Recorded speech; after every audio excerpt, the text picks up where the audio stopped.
Hello. This is a horror-obsessive original story. The Marriage of Modesty Withers is a highly atmospheric, slow-burn horror story set in the American South just after the end of the Civil War. While it does not contain the distinctly cosmic flair of a truly Lovecraftian piece, the literary pace and style is quite similar, trading incomprehensible outer beings for something more traditionally supernatural. Like lots of slow cooker horror, the real story doesn't truly begin until about halfway through, but we think you'll find the payoff worth it in the end. Until then, let the scenery feed your imagination and look for ominous clues along the way. The Marriage of Modesty Withers is the eerie story of a Southern gentleman by the name of Orpheus Blackwell and a very unusual girl. Viewer discretion is advised, as there are detailed depictions of violence which may disturb some audiences.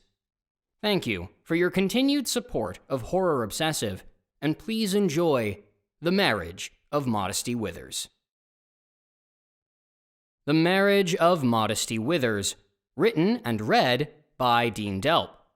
And featuring Avonlea Geisbert as Modesty Withers. Modesty Withers had been the apple of my eye since I was a boy. But never, in life or in literature, had I seen a girl so mild with a father so cruel. Linus Withers was as close to the devil in any man as ever I had known. He was vulgar, brutish, and ill-tempered even before the war. But after the business at Appomattox with General Lee, he drank more whiskey than water and was hardly better than a cotton-mouthed snake. I myself never wore the Confederate gray on account of my crippled leg, which was kicked by my late father's Tennessee walking horse in the spring of 1860. Philo Jones, the old surgeon, fixed it up as well as might be managed, but I have had to limp and use a cane since that unlucky day. Happily, my grandfather Herman, whom his friends sportingly called Hercules, was a very tall man, and the cane he had used in elder years was just right for me at 25.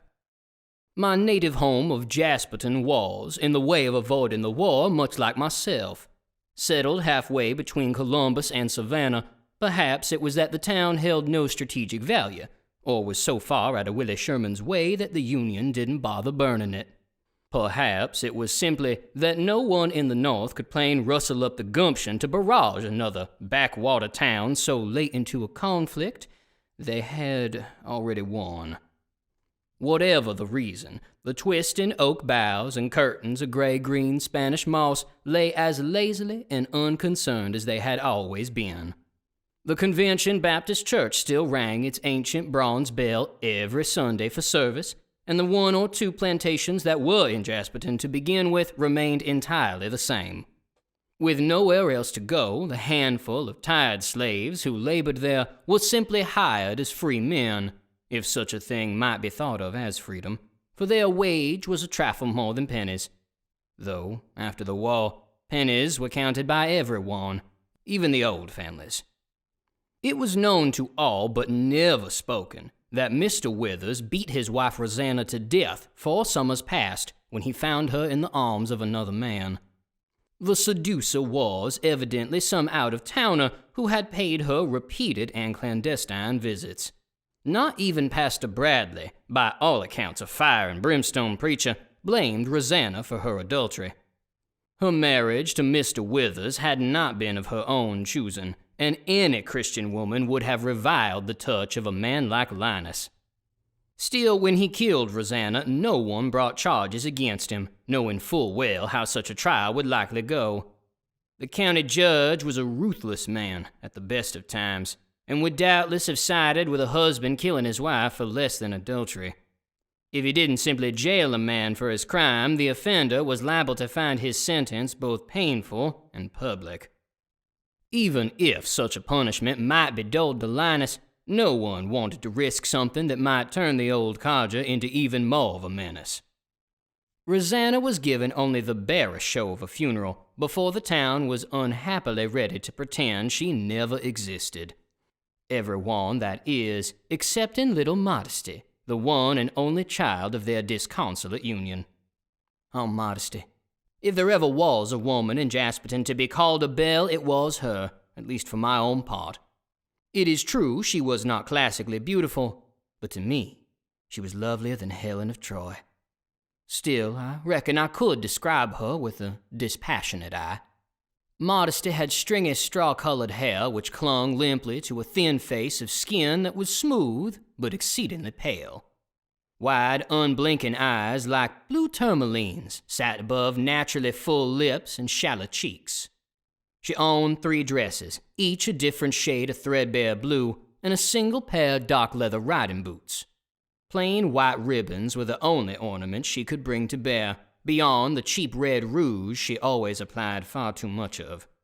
Altogether, the effect was to make her appear for all the world like a doll. While it was a little disquieting, there was also something oddly alluring about her that couldn't quite be placed with words. She alone paid a daily vigil to her mother's grave, placing sweet magnolia blossoms there in the summer and dark purple pansies in the winter. We were, she and I, the same age, though I was 2 months the elder, and had gone to the same rickety one-room schoolhouse as children. The teacher, Mrs. Henrietta Cresswell, was a good woman, but strict, and gave us the best education a child could wish for. Even then, my eyes were set on modesty, and I did all a young boy might do to impress a girl of the same age. But firefly jars and dandelions can hardly be expected to move a woman of any stripe. Modesty was far more interested in reading than in anything else, and I used to watch her blank blue eyes move back and forth across the yellow pages of whatever text lay in her little white hands. Hands that stayed small as we grew up. Indeed, I would swear to the good Lord on high that she never aged a day past 17. Even now, in her middle 20s, Modesty looked so much like a schoolgirl as to be mistaken for one. As we grew older, my attempts to woo her got more sophisticated, but alas, no more effective. Warm tolerance was the most my attempts at courtship could produce in her blank, impassive gaze. A curt, "Thank you, Orpheus," was all she would say before returning to her books. I surely cannot say why my heart settled so peculiarly on her, even long after our classmates were grown and married. I should also mention that my advances were persistent, but never inappropriate or ungentlemanly. In fact, it would be fair to say that several portions of my character as a man developed in part because of her. For instance, I never drank or smoked tobacco in hopes she might see me as distinct from her father, and indeed the other men of Jasperton. Not that any suitors beside myself ever tried calling on her. Every other man in town was either too young, too old, already married, or fighting the Yankees for President Davis. It was during those dismal and desperate years of the war, when my own boyhood friends were gone, that I also took up reading, in an effort to prove my intelligence to her. Though I never could bring myself to take genuine interest in the works of odd, obscure, and often macabre fiction Modesty preferred, I found plenty to occupy myself in studying the sciences, with chemistry in particular taking my fancy. As we matured, the books Modesty read grew more and more eccentric, always leaning in subject towards the morbid, abnormal, and grotesque. As a little pigtailed girl, her reading had been limited to a beaten copy of Grimm's fairy tales, but progressed rapidly into more frightful things. When she was 13, she acquired a cheaply made paperback containing the works of a gentleman who had died in Baltimore some 20 years back by the name of Edgar Poe.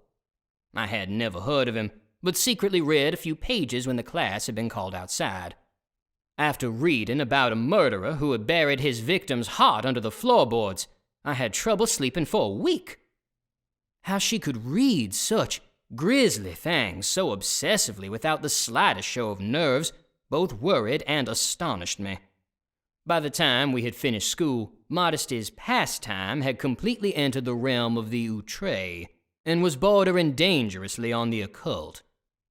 Even if they were Christian authors, it was still concerning when on her 16th birthday, she came into possession of Cotton Mather's Wonders of the Invisible World and a copy of King James' Demonology.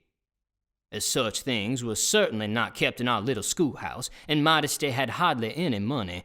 The only explanation I could think of for her obtaining these bizarre volumes was that she had secretly maintained a connection with her dead mother's out-of-town lover. Perhaps in exchange for keeping his name and location secret, he would send her gifts whenever she asked. Though my feelings of romantic affection never wavered, I certainly disapproved of her interests.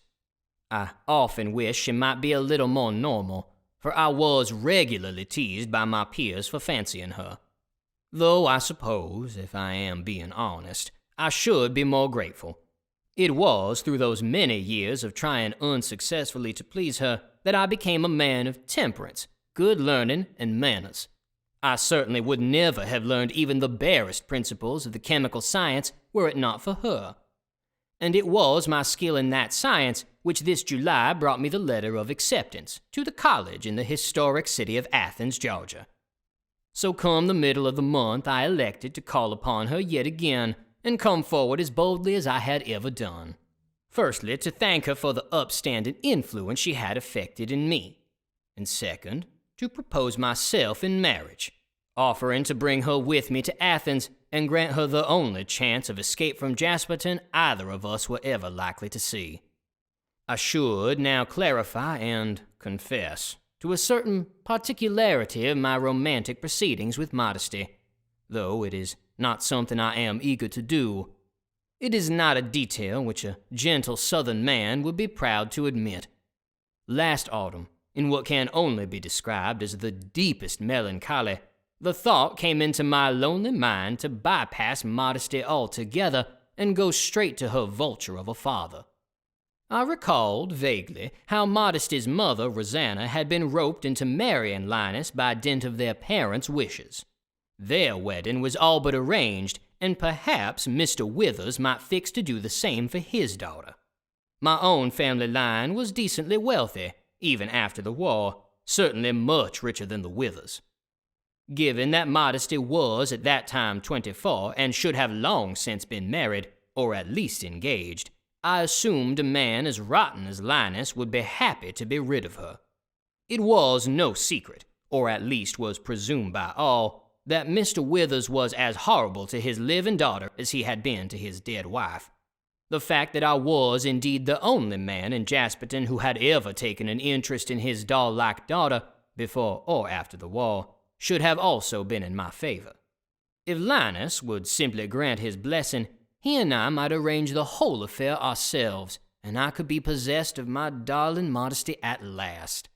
A better man would simply have seen that his love was unrequited, bear the misfortune, and move on.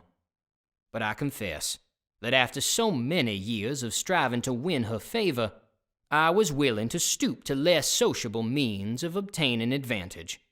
If she did not love me now, I was confident that she would grow to love me in time. And so I got a shave at the barber, dressed myself smartly, and marched to see Linus Withers with as light a limp as I could force. I found the man drinking rye from a covered jug and practically hacking up his lungs with pipe smoke. The house was wholly unremarkable, besides 2 filthy front windows framed by sills that were probably white once, but now only resembled the color of cheese. I cleared my throat, tipped my hat, and mounted the saggy wooden steps leading up to Mr. Withers' rocking chair. His tawny shirt was unbuttoned with the sleeves rolled up, and I noticed he was wearing a heavy pewter cross about his neck on a silver chain. Now this was odd for 2 reasons. For one thing, the cross was quite oversized for an item of practical jewelry at almost 6 inches. It was also nicked in several places and covered in visible scratch marks. For another, none of the Withers, even Rosanna, ever came to church. That Linus should wear such a devout and clearly damaged item confused me, but I cleared my throat and began to speak my purpose in seeing him. Imagine my shock when on the mildewed front porch of their meager cabin home, Linus spurned my offer to marry Modesty entirely. Through rot-brown, broken teeth and a scraggly beard of wiry hair, the old man told me to stay away from her, and that he'd sooner marry Modesty to a stray dog than any man in Jasperton or any other town. More than a little indignant, I observed aloud that he was drunk, which was certainly true. Mr. Withers' only response was to swear like a New England sailor and toss his half-filled spittoon on me, ruining a pair of excellent blue trousers. After storming home, embarrassed and irate, I resolved to come again as many times as might be necessary till I caught the old villain sober. I came thrice over the next 2 months, each time receiving the same treatment, or worse than my first attempt. On one occasion, the gray-haired lunatic actually shot at me with his Topley carbine rifle. Were it not for the liquor affecting his aim, I am certain that would have been the end of Orpheus Blackwell. But finally, I did manage to catch him between addled bouts of moonshine on a brisk February morning, and inquired once again for his daughter's hand. I wondered if he even remembered my previous visits. Just as before, he refused me, though this time was stranger than all the rest combined. He evidently did remember my past comings, and said in the most reasonable tone I had ever heard the aged fiend use, that I should under no circumstances marry her. When I tried to present all the social and economic reasons the match would be beneficial to him, he waved me off angrily and said it was for my good, not his, that I should not marry Modesty. He then declared affirmatively that no one should marry her. All at once, a weird, paranoid gleam leapt into his bleary, boorish eyes, and he went on to say coarsely that it was for the good of every man in Dixie that nobody take Modesty to wife. He then launched into the most manic and babbling tirade I ever heard. While the content of his raving came in scattered tangents and broken rants, I managed to piece together a half-coherent through-line. That frigid morning, I learned Linus Withers wasn't just cruel. He was crazy. He began by telling me that Rosanna's affair had not been with some out-of-towner, but with the devil himself. She was, in his words, a witch. He then freakishly described the vile acts of black magic he had supposedly seen Rosanna commit, or even practice against him. By his account, she would slip out into the black woods by night to meet with Satan, and perform the blasphemous rites of sorcery that brought the powers of hell to earth. Once, on a winter full moon, he had followed her into the forest to find her naked and painted with blood, dancing and howling round a burning pyre. He next asserted that after sacrificing a gruesome black ram, she chanted something that made the moon turn red and the fire turn green. The old man started shaking like a leaf and said that out of the flames came black-horned demons who sang and shrieked with Rosanna, till descending from the midnight sky was Lucifer himself. Linus swore it wasn't till he watched her clad herself in red garlands, take the devil's hand, and step into his profane embrace that he ran. He blurted out that it was God's work to kill a woman like that, and when she came home in the morning, he did the deed himself.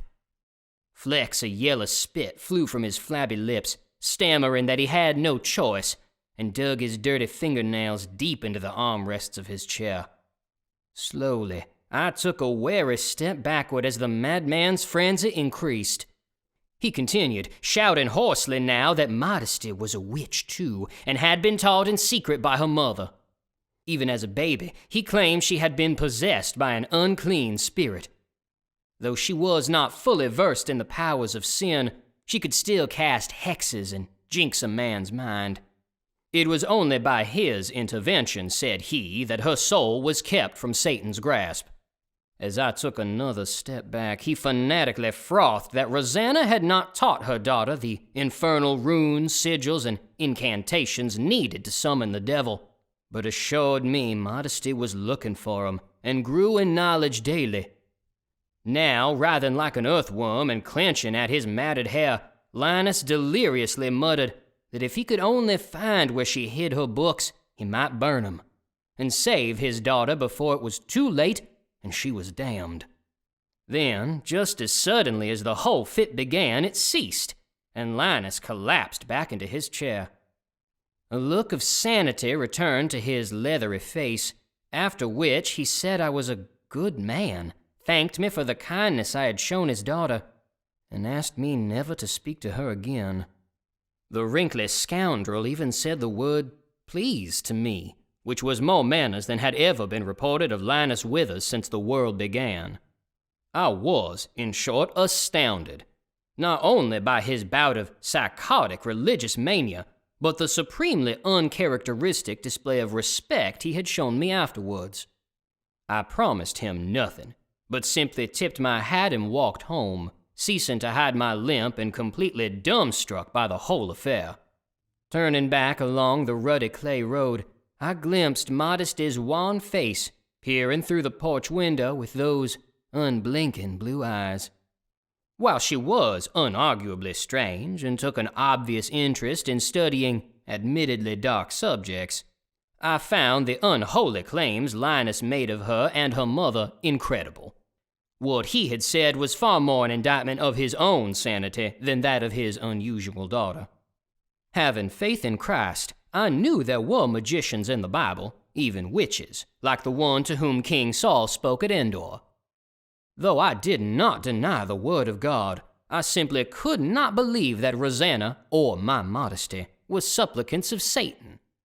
What was infinitely more likely was that Linus Withers was an explosively delusional drunkard who suffered from visions of religious grandeur and had murdered his wife for an affair she really had with a man of flesh and blood, or which only existed in his unhinged mind.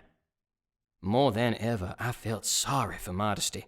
To be trapped alone with a violent man more than halfway to madness must have been sincerely frightful.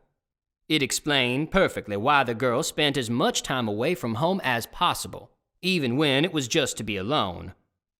I wanted desperately to provide her some relief. So while I did not verbally speak to Modesty in the coming months to avoid Linus, who had begun to eye me closely, I had certainly not kept away. When he wasn't looking, or when Modesty was alone, I handed her written letters I hoped she might return. But ever the same, a blank, "Thank you, Orpheus," was all I received. Always, her voice retained that same emotional vacancy which had been hers from childhood. Long I pondered Mr. Withers' demented outburst. I could not even blame the liquor for his uncouth behavior. No, it was clear to me the man was probably insane. And yet, though it was foolish, the whole encounter was so distressing that I could not help but feel some warning in my heart about what Linus said. I had no reason to trust such a degenerate reprobate, but something about his talk of the devil and black magic gnawed at my imagination. During the day, when my rationality was fully operative, it was easy to dismiss Mr. Withers' derangement as just that. But each morning and evening, in the half-conscious minutes before or after sleep, I dared to wonder if there might be some truth to what Linus said. I would, in spite of myself, unconsciously imagine what luridly sinful thing Modesty might be doing just then if those ghoulish accusations were true. But now, after receiving my letter of acceptance to the college, I put all my doubts aside and determined to bid one last time for the hidden heart of Modesty Withers. She was no witch, only an odd girl, and one whom I loved regardless. With or without her psychotic father's blessing, I would marry her if I could. I dared not try it at her home on account of Linus, who had recently acquired a new LeMat revolver. So I approached her in town and begged, as I had often done, for a few minutes of her precious time. That day she was wearing the second of her 3 dresses, the pastel one, and an extra-large white ribbon atop the comely milk braid she had fashioned for herself. She closed the pages of her current book, adjusted her hay-like hair, and sat, placing her tiny hands into her lap before locking her unwavering blue gaze on me. Again, though it was not something I could articulate with speech, her dollish countenance held an unspecifiable charm, and I felt my heart spark within my chest. Even the pose in which she sat motionless was like a doll, postured by a careful hand for display. So keen was my passion just then that there was nothing I would not have done to hold her stiffened form in my arms. I explained my acceptance to the college in Athens, how thankful I was for her influence upon me, and how I wished more than anything she would come and join me there as my wife. I waxed as poetic as I could, and spilled more of my deepest feelings than I had ever done. Passionately I extolled both her beauty and her character as a woman, while her rouge-dusted face remained unchanged. Modesty sat in perfect silence, pondering my impassioned words. Not even the faintest touch of feeling showed in her placid profile, and the usual sound of fat summer cicadas suddenly seemed deafening. At last her head tilted jerkily to one side, and her arms moved one by one from her lap to rest upon her knees. The motions were so uncannily like a marionette that for a moment I thought she might really be a doll with strings pulled by some unseen angel. Thank you, Orpheus. The reply came, emotionless and even. My heart sank like a millstone, sure that yet again her thanks was all I was to receive. But then, for the first time in 15 years, Modesty went on. Since this may be the last time we speak, it's only fair I tell you something special. Joy and grief crashed through my exhilarated soul in equal measure. Each and every word she spoke was sweeter than honey and stronger than wine. To be given a whole sentence by my beloved Modesty set my heart ablaze with hope and fear. Hope because the promise of something special from her meant more to me than all of heaven's wonder. And fear because of her hinting we might never speak again. But I can't tell it to you here. She said pointedly. If you want to know, follow me. I could have run a mile without my cane for such a privilege. I would certainly go wherever she had in mind, even if it was to the end of God's green earth. So great was my surprise that a breathless "yes, ma'am" was all I could say before gripping my cane and replacing my hat. Modesty Withers stood, tucked the thick hardback she had been reading under her slender arm, and began to walk. It was quite a hefty tome, but knowing how Linus felt about her reading, I didn't wonder that she should carry such an unwieldy thing about town. It was bound in black leather, with the title on the spine in Latin.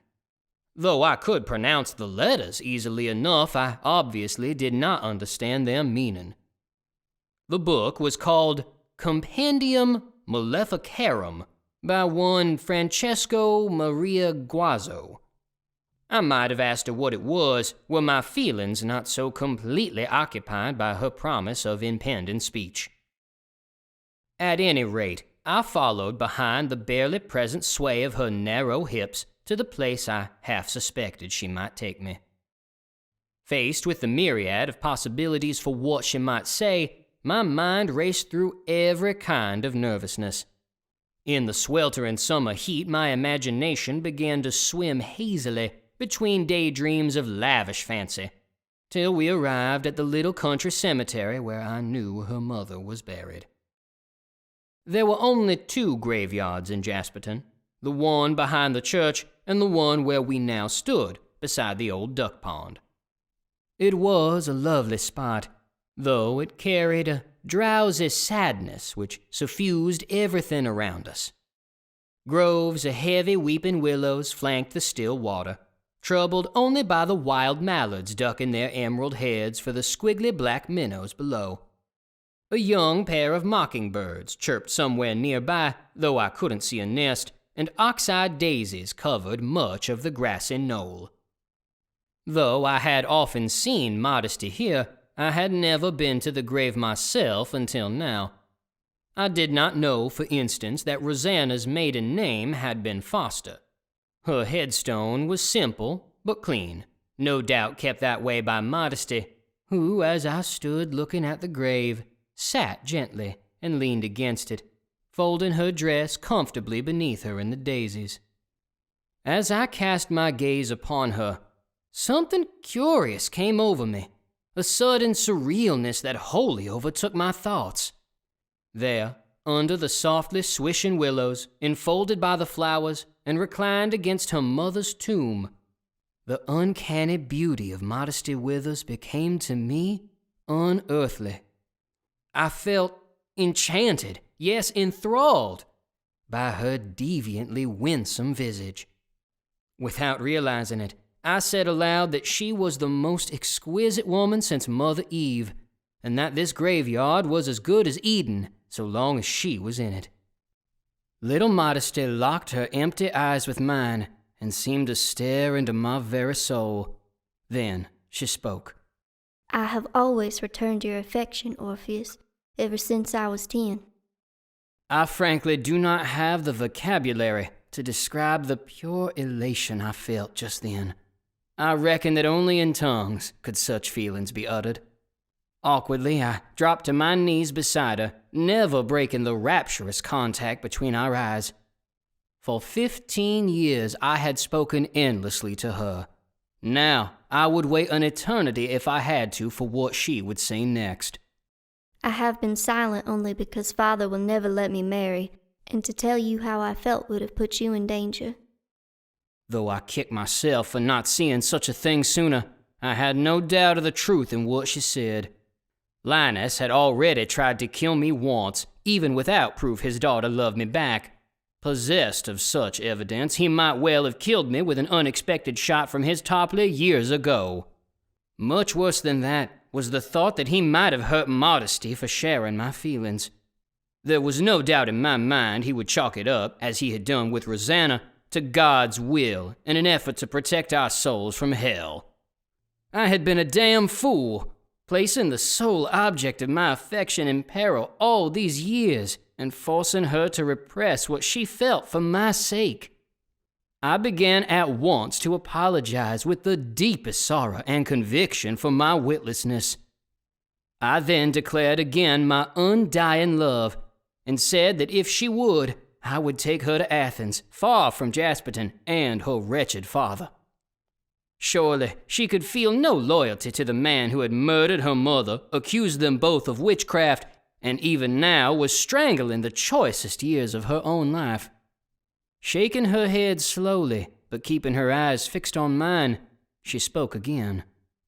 Don't mistake me, dear Orpheus.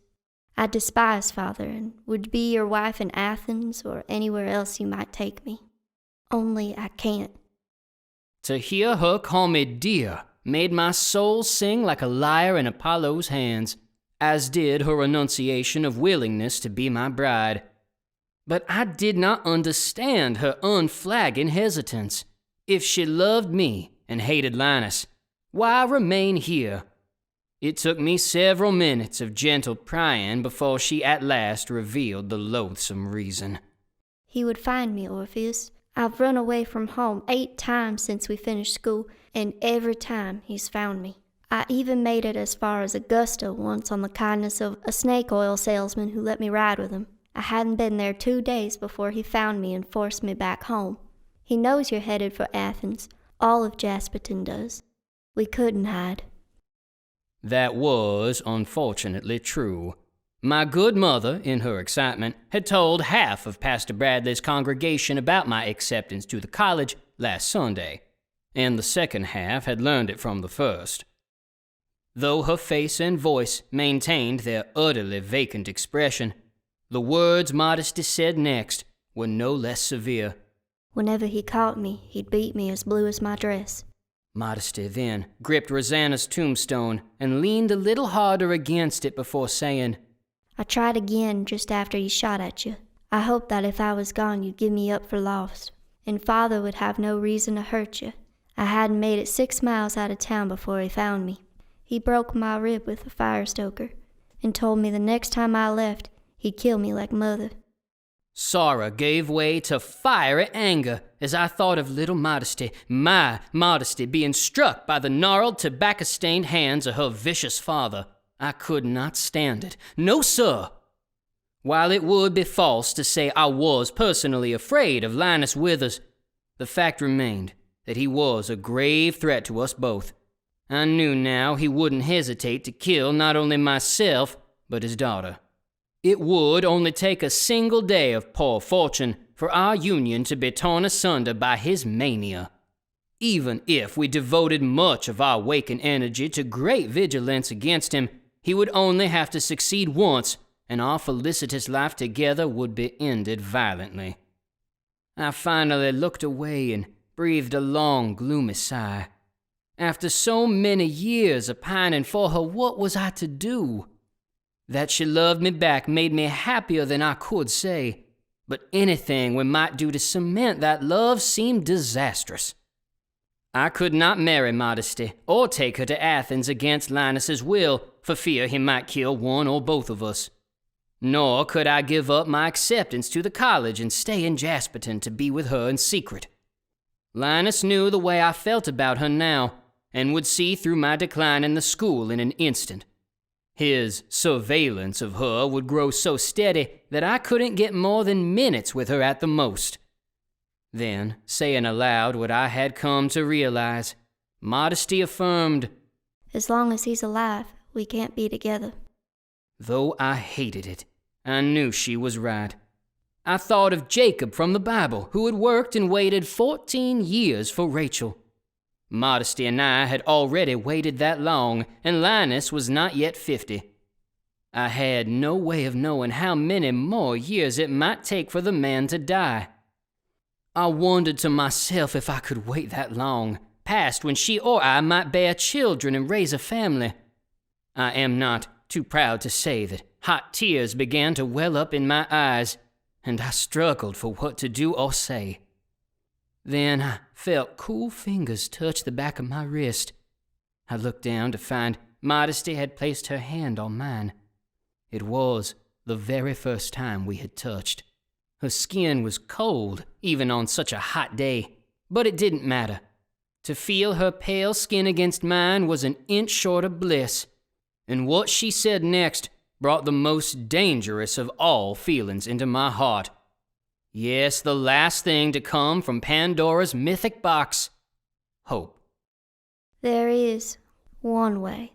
She said slowly. One way I could be yours." I looked once again into the sapphire mirrors of her eyes and felt the whole world go silent. All at once, everything around me seemed to blur and vanish. There was only her face, only her eyes, only her voice. So long as I live, I will never forget the terrible words which spilled from those plush red lips. "Kill him, Orpheus. Kill my father." I felt sick. I couldn't possibly. The idea was monstrous. Visibly, I recoiled from her grisly suggestion, but Modesty placed her other hand on my knee to quell me. "Please." She quietly begged with the same uninflected tone. "No one else would understand." This was wrong. It was the gravest sin of all, a sin for which my soul would surely be judged, and maybe damned. Though Linus was guilty of the same sin, he was quite possibly mad, and perhaps the heavenly courts might acquit him of his crimes. The man might not be accountable for his deeds, however horrid. I, on the other hand, was perfectly sane. There was no excuse for me, and I would be fully exposed to the demands of divine justice in the end. "Help me, Orpheus." Her plea was heart-wrenching, even with her expressionless timbre. "You can't imagine what he does." At this, I furrowed my brows. Was there more beyond the beatings, more than his drunken delusions? A sense of brash responsibility for the girl filled my heart. If there was more to Linus Withers' depravity, I needed to know. With a suddenly firm voice, I adjured her by our love to tell me. After ensuring we were alone in the cemetery, she told me in unsparing detail exactly what her father had done to her across the short years of her bitter life. As a Christian man, I cannot even bring myself to repeat the things I heard that afternoon. But I tell you truly, honest to God, that Dante himself could scarcely find a layer of hell fit for a monster like Linus Withers. When she was done, and I gazed at the girl I now knew was so deeply wounded in heart, mind, and body, my compassion for her and my hatred of her father were both unbound. I had to believe Modesty could be saved, and that I could save her. If she was my wife, I would have years to undo and treat with love all the damage he had done to her. I could almost see it in my mind. Modesty, a happy mother with 2 children, mine of course, and a proper lady in Athens, one whose husband was a respected assistant professor. I would do anything for that. Anything. And then I understood. Modesty was right. There was only one thing that could make that future come to pass. One way I could rescue her from a lifetime of pain, or the undeserved death Linus might one day give her. A death that would surely be on my shoulders for failing to act now. I would kill him. I would murder Linus Withers and marry his daughter. It was 2 long, hot days before I could see her again. The plan Modesty had concocted was simple but sturdy. As it happened, the day her father had killed Rosanna was hardly more than a week from our meeting in the graveyard. While Linus was almost always drunk, she told me that every year on the anniversary, he was especially violent and would drink himself in bed till he blacked out. When that happened, I would sneak into the house around midnight, using Linus's new revolver, which Modesty would have ready for me. I would place the muzzle against his temple and fire.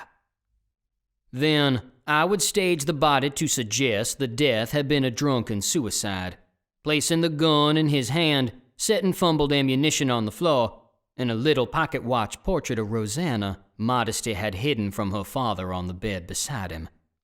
I would limp home as quickly as I could, while Modesty would run to her nearest neighbor, the Parkers, and pound on the door till they answered. She would tell them that Linus had shot himself and relay a story of his violent behavior during the day. I was also to feign illness for a few days, both before and after the night of the murder, to cover my involvement. I was, however, to attend whatever funeral was held so as not to seem suspiciously distant. It was decently known that I was infatuated with Modesty Withers, and it would seem highly unexpected of me not to attend the funeral of my beloved's father. I was glad to pretend infirmity for the days both before and after the killing, for when those days came I was so nervous and fraught I almost did fall sick. The anxiety and apprehension was so severe I would lie in cold sweats and could barely eat. When the appointed night came, I made the trek to the Withers home one last time. My heart was thumping so loudly I could hear it in my ears, and I could scarcely breathe. When I arrived, I found the door eerily open. Shakily, I said a little prayer and slipped inside. The unlighted interior of the house was just as plain as the outside, or would have been were it not for one foreboding detail. The otherwise bare wooden walls were covered, floor to ceiling, in crosses. Some wood, some metal, and all of different sizes. Many were broken, scratched, or otherwise damaged like the one I had seen round Mr. Withers' neck. I found Modesty waiting for me, barefoot, in a long cotton nightgown and holding the gun. I stepped quietly beside her and took the shiny pistol from her outstretched hand. Then, lacing her little fingers in mine, we snuck hand in hand across the dirty burlap rug, through the pitch-black hallway, and to the open door of Linus's room. I gave her tiny palm a final squeeze before creeping in and waving my hand to send her off. Linus may have been her heinous oppressor, but the shock of seeing a man's head splattered by a point-blank shot wasn't something an already traumatized girl should see. Or so I thought. For Modesty shook her head slowly and gripped the doorframe. No, I could see it now. She wanted, perhaps needed, to see her father die. I suppose it was only right. The truth was, despite all my fear and guilt, I wanted to see the old sadist die too. And I had never been his victim, as poor Modesty had. In her shoes, I knew I would want the same.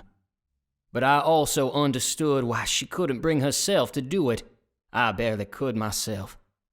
But I knew there was no other way for she and I to be together. This was for her. One act of blood for a lifetime of peace. An act she was counting on me to perform. An act Linus Withers deserved. I could only hope God would forgive me. I nodded gravely to show I understood, and crept closer to where Linus slept, drooling in a drunken slumber on his filthy bed. Once I stood directly over him, I reached for the revolver, and felt my nerves begin to quake. In that moment of doubt, I took one last look at Modesty, and thought of the unspeakable things Linus had done to her. That was all I needed. For when I remembered her suffering, a fit of red rage came over me, the likes of which I have never known. It must have been the same black fury Cain felt when he slaughtered Abel. Abandoning our plan in my passion, I cast the revolver to the floor and seized my grandfather's cane madly. This was the night Linus killed Rosanna, and I decided he would die the same way. Raising old Hercules' cane, I brought its heavy brass head down onto Linus's beakish nose. The nauseating crack of splintered bones split the room, and the old man cried out in sudden pain, rolling off the opposite side of the bed and onto the floor. Standing unsteadily, Linus saw myself and Modesty at the door. "You fool, boy!" he screeched, cupping his nose. "Can't you see she's bewitched you? You'll be damned for this." I lurched over the top of the bed and tackled him to the floor where we struggled. Linus was strong, but I was younger, and he was still fiercely hungover. "She'll eat your soul! She'll give you to Satan!" I punched his already broken nose, which stunned him long enough for me to stand. Then I stomped on his ribs hard with my boots to keep him down.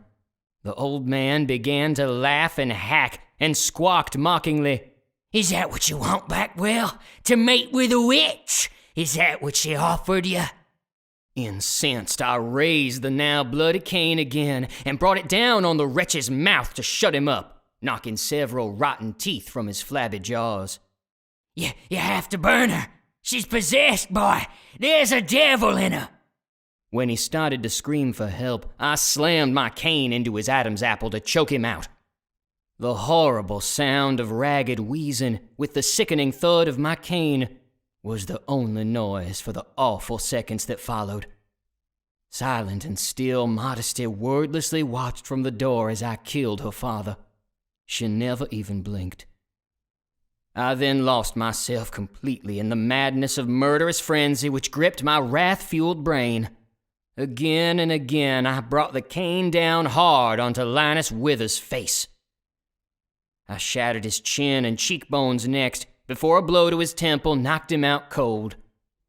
I'm not sure when he died, but I kept beating long after he was gone. As I bludgeoned his body, I thought of Modesty's Little Baltimore paperback by Poe, and realized I had become a character in such a story. It was that repugnant thought which finally brought me back to myself. When I had, I vomited and collapsed. In the end, his face was completely blue or purple and smashed beyond all recognition. Almost every tooth had either been knocked out or fallen down his swollen throat. His nose was busted back into his fractured skull, which was repulsively showing in several places where the skin had given way. I had ruptured both of his eyes with the pointed end of my cane as well, and there was blood everywhere. I had to burn my boots, trousers, and jacket, along with his moth-eaten pillowcase and sheets. How Modesty got the blood out of the wooden floor, I will never know. Fortunately, his head was still the only part of his body that had been damaged. Modesty's plan could still be roughly salvaged. We would keep to the appearance of suicide, but drag Linus's body out into the woods and leave him there for a day. Modesty would then tell her neighbors that her father hadn't come home, ask for help looking, and find him out there with the bullets, the gun, and the portrait. The rest of the damage could be pinned on the animals, which would no doubt have already begun to gnaw and chew his corpse. Modesty smeared a little honey on his face to encourage the insects to start at once. When I could stand again, Modesty and I dragged his body a quarter mile into the forest and went our separate ways in the dark. The funeral for Linus Withers was just as bare as the one that had been held for Rosanna, and I paid for a headstone as a display of respect that could be seen by the town. He was buried in neither cemetery but on his own property, something Modesty told everyone he wanted. I knew the real reason was that she didn't want him in the same ground as her mother.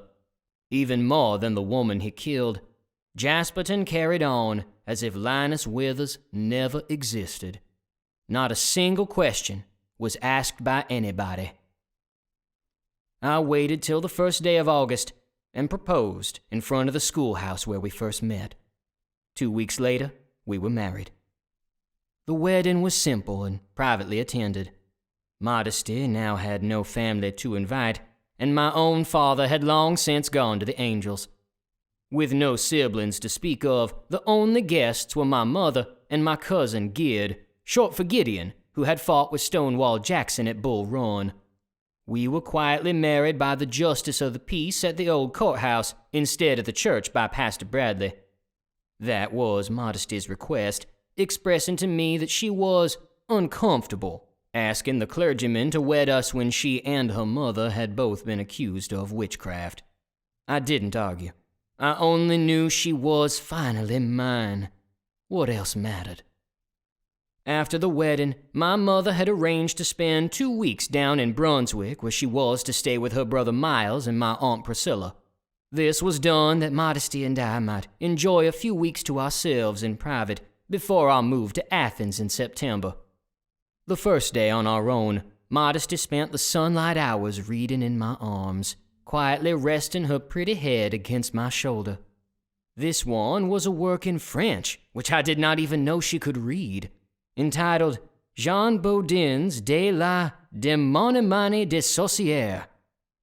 While I certainly could not read it, the book was filled with enough grisly and salacious images that I had no difficulty determining its subject matter: witches. I thought of everything Linus had said and shivered. Shivered even though I knew it was just a strange literary obsession. The mad trials in Salem more than 100 years ago should have proved, to the Protestant American mind at least, that there were no witches or wizards anymore anywhere. But I shivered nonetheless. Still, I felt so thankful and appeased to have her in my arms that I left my questions unasked and my reproof ungiven. We would have a whole life together in which I might assuage the weird habits and tastes she had acquired from her many years of affliction. Throughout the day, Modesty never smiled or changed expression in any way that might suggest happiness or contentment. But I had learned by long experience that this was her permanent manner. That evening, we ate dumplings for supper and took a twilight walk in the garden together. Black swallowtail butterflies flitted easily round red begonias and pink foxgloves until it was dark. When night did come, our first as man and wife, I led her lightly by the hand up the stairs of my family home.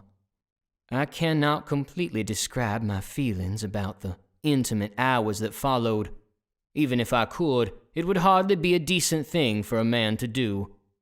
What I can say is that while the deepest desires of my heart were answered, and I felt the natural joy of becoming one as God intended, There were certain elements of our coupling that highly disturbed me. Things I couldn't explain. Despite the humid heat of a summer night and the exerted warmth of my own body, hers remained as chill as morning frost. No matter how tightly I held her lithe ivory frame against my chest, her skin stayed sharply cold. And regarding her skin, if I had considered her face pale before, it was nothing to the absolute pallor of her uncovered figure. That such a color was natural stretched my credulity, for her flesh was as white as polished marble, no, porcelain, like a doll. It was also during our first amorous encounter that I noticed other oddities concerning her bodily manner.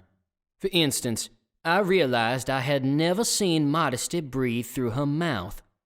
Every breath, in or out, was done through her nose.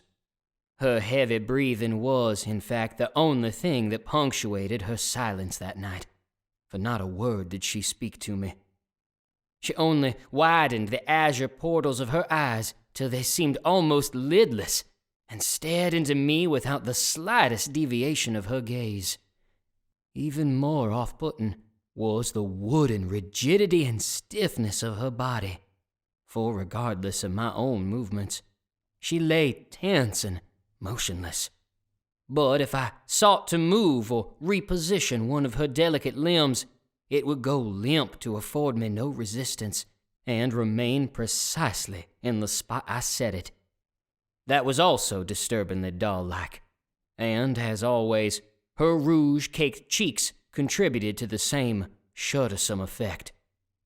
Every night we were joined thereafter was the same, and as we lay together in the dark, I found myself physically fulfilled but mentally disturbed. Whenever I tenderly asked her in the morning as to her own satisfaction, she would always respond with the same blankness I had grown to expect. She would say, "Yes, Orpheus, I liked it." And nothing else. Those 2 private weeks in Jasperton were both wondrous and unsure. Every day seemed to hold some new delight in her unrestrained company and some disquieting discovery. With Linus gone, she moved her collection of aberrant books from her hiding place into our room. It contained all the texts I had seen with her before, plus several more that I had not. Sadducismus Triumphatus by Joseph Glanville, The Formicarius by Johannes Nider, and another book, recently printed, containing woodcut illustrations of ghastly scenes by a Frenchman named Gustave Doré. At long last, I asked her how she obtained these books, inquiring whether they were indeed gifts from her late mother's illicit partner. Modesty nodded quietly to confirm that this was true, but insisted she had made a promise not to reveal his identity, though promise had not been the word she had used. She had said something far more unusual, something grimly reminiscent of her sordid reading. Pact. The trip to Athens was uneventful, and we arrived a few days before the semester was to begin, so we might unpack. It was here that I decided to begin in earnest my work to reform, heal, and correct my new wife's unsettling habits. I did not want her to acquire the reputation here which she had retained in our hometown. I had more luck in some places than others. When I asked if I could call her Maudie, a pretty nickname I hoped she might like, she accepted without complaint. Getting her to wear the fetching new dresses I had bought was also hardly an effort. But she continued to wear the overabundant degree of rouge that so heavily lent the doll-like appearance to her face. I asked her to smile for me once, thinking that it might grant her otherwise blank expression a friendlier countenance. The effect was so disconcerting that I never asked again. There was something wrong about the movement of her muscles, a twistedness that I guessed could only have come from her genuinely having never smiled before. Her unnaturally wide pupils turned the already distorted curve of her lips into a look of demented glee instead of pleasantry. After that, I was content with her inexpressive aspect. Then classes started, and I threw myself wholesale into my studies, leaving modesty unattended for vast measures of each day. This gave her that which she had likely always wanted most: wide stretches of uninterrupted time to read alone. Given that now she had access to the library at the college, I was unsurprised, though not unconcerned, when the number of books she practically devoured increased to dismaying proportions. The occult subject of these books only grew in obscurity and mysticism. Still, there were other books that didn't come from the college that must have been from her mother's mysterious benefactor. Books in Latin and French which I couldn't read, but which had artistic depictions to make the skin crawl. In a growing effort to counteract this, I found a beautiful Methodist fellowship church close by that we might attend together. She softly refused, but did consent to have me read to her from my family copy of Harper's Illuminated Bible every Sunday.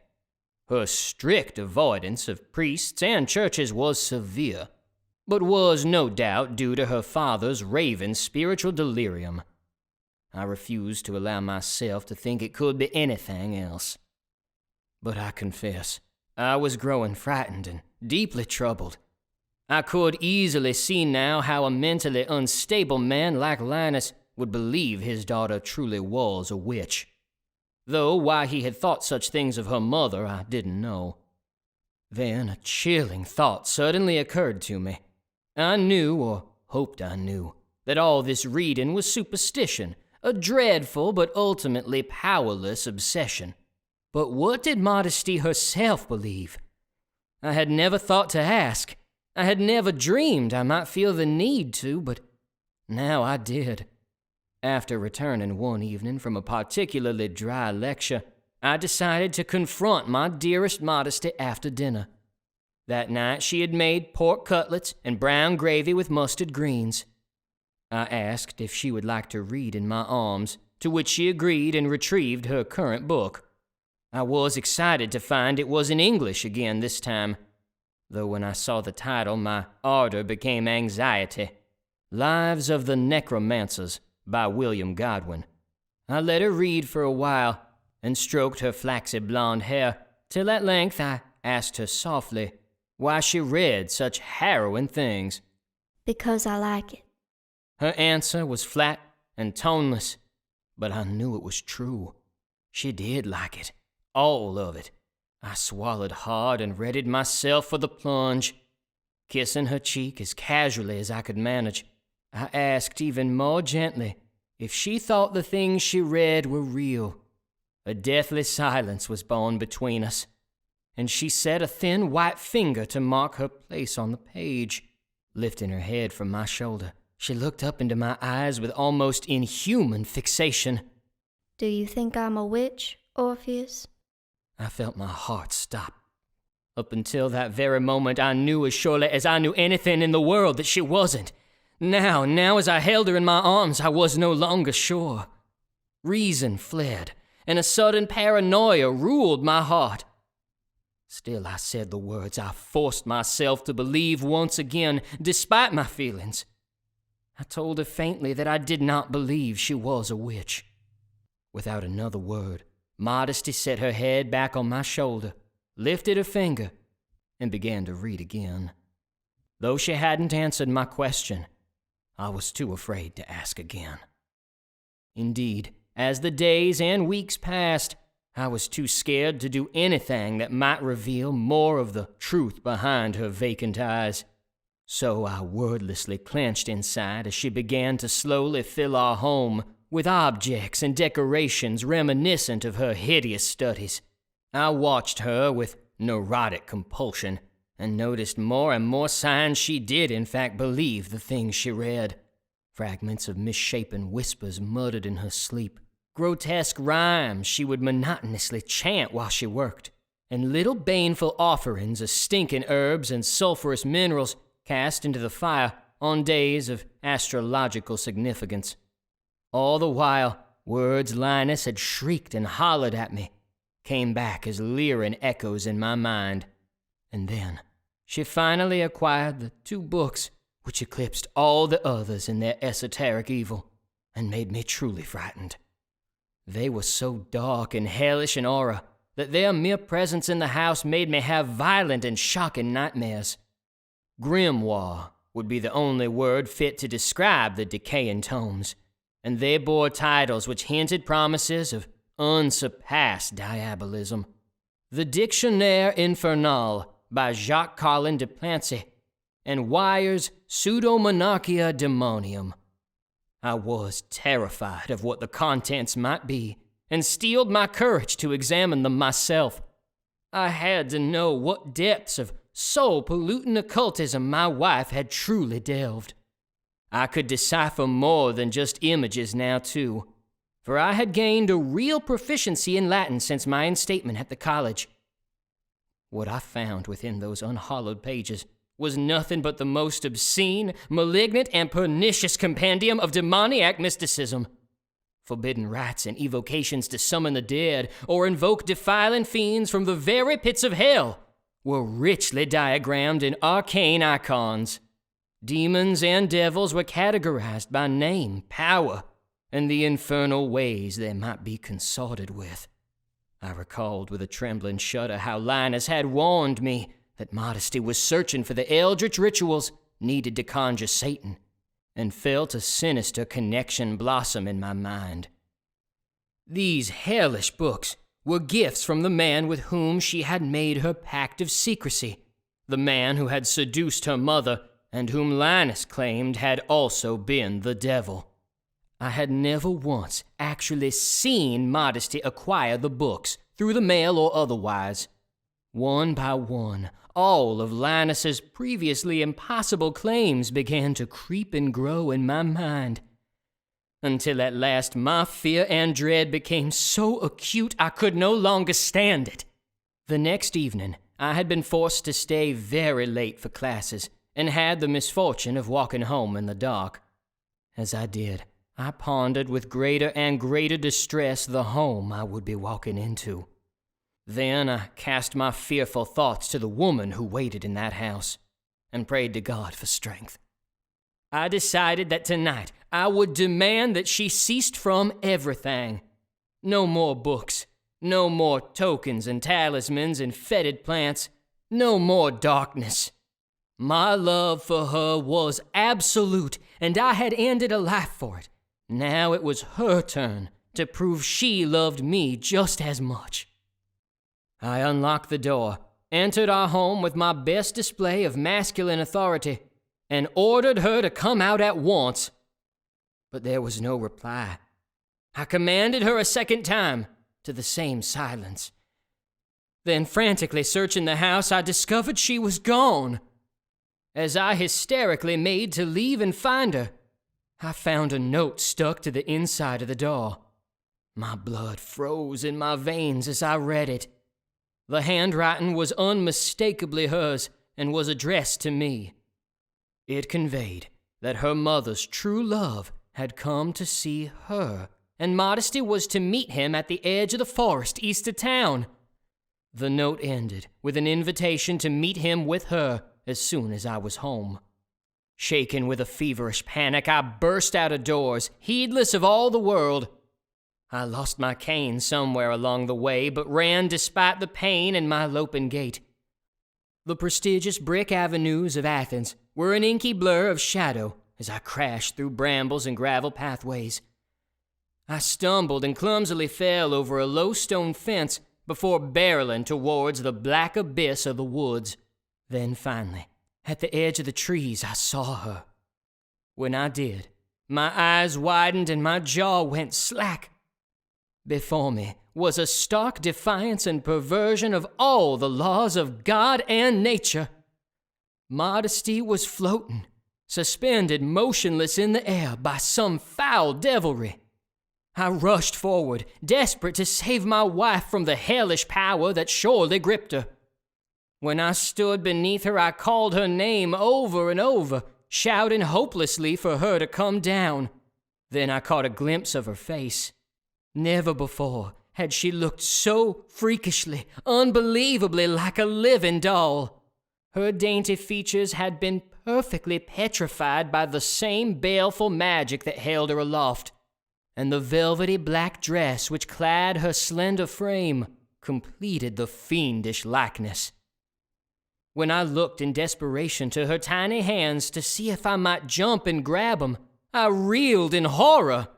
What looked like long, wide-eyed sewing needles had pierced her soft white skin and were embedded at every joint. Fingers, wrists, elbows, and shoulders were all punctured by the torturous pins. And then I saw them. Strings. Shiny metal wires, thin as infant's hair, looped through the needles and stretched up towards the ruinous midnight sky. It was all too real to doubt my eyes. Not now. I knew it was all true, and I accepted the hidden world of which I had always been a part, but could not see. This was witchcraft, and Modesty was a witch. Her delicate ivory body began suddenly to jerk and dance horribly in the air, the strings yanking her to and fro like a cadaverous marionette. Each time the strings went taut and her tiny frame was pulled in some luridly contorted posture, she would gasp and giggle in some kind of cruel, corrupted ecstasy. Oh, Orpheus. She cooed and quivered with masochistic glee. Won't you dance with me? The gleaming strings twitched again, and Modesty jerkily dropped down to eye level. Now that she was so close, I screamed aloud to see her eyelids had been brutally stitched open as wide as her pallid skin would stretch. Another twist of the wires brought her frigid fingers up to my face in a foul mockery of a caress. We can dance forever, Orpheus. I knew you'd come. I tried to run, tried to scream again, tried to do anything, but was frozen against instinct by some godless curse I could not break. Exerting all the will I still possessed, I shook my head in terror, a last act of hopeless defiance to save my spirit in the sight of God. Modesty craned her neck forward and placed her lips against mine in an unholy kiss. But the strings had not made her do it. It had been of her own iniquitous desire. Dear Orpheus, she sinfully coaxed. You're already mine. I asked him for you. He's gonna let me keep you. Then she smiled. In my soul I knew who she meant, who he was. No sooner did I realize this than I felt a searing pain against my forehead and the back of my right hand. I knew I shouldn't, but I looked down to find a symbol, profanely branded in golden ink upon my skin, the mark of the beast. I had seen it in her books and knew its placement from the apostle's warning in the 13th chapter of Revelation. I was gonna die, and I was gonna be damned forever. As I tremblingly looked up past Modesty to the place I knew the puppeteer must be, I saw, in one last calamitous revelation, that it was no angel which tugged her strings. This has been a Horror Obsessive original story. If you liked it, please subscribe to our channel for more and check out our previous stories. You can also check out horrorobsessive.com for interesting articles on horror of all kinds. And if you're interested in becoming one of our writers, please follow the link in the description below.